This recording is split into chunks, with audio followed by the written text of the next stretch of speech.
enchaîne avec le maïs, Mathieu.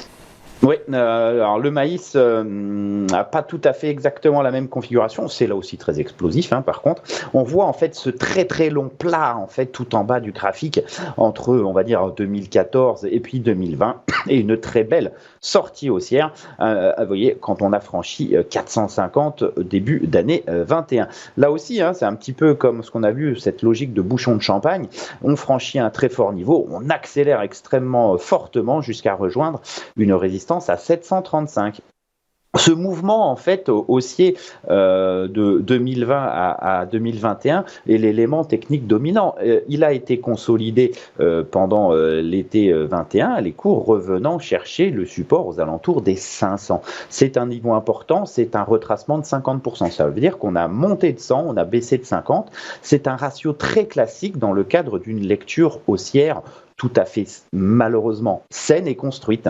C'est ça qui est assez terrible, c'est qu'on se dit qu'en fait, le potentiel du hausse du corne, il est loin d'être achevé. On travaille actuellement les précédents sommets aux alentours des 735, eh bien, ils devraient être débordés.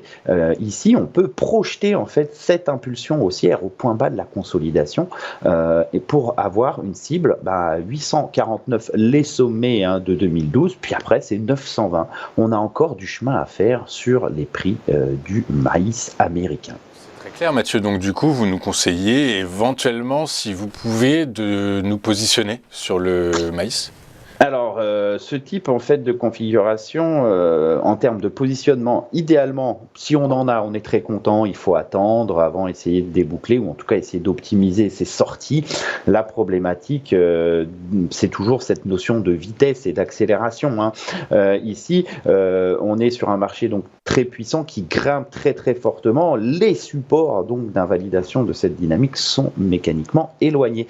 La problématique, effectivement, c'est si on n'a pas de corps et qu'on en veut, effectivement, on a toujours un potentiel de hausse. Idéalement, je préfère traiter sur ce type de configuration sur une petite consolidation intermédiaire, sur la formation d'une figure. Je ne sais pas, malheureusement, si le maïs me donnera cette opportunité.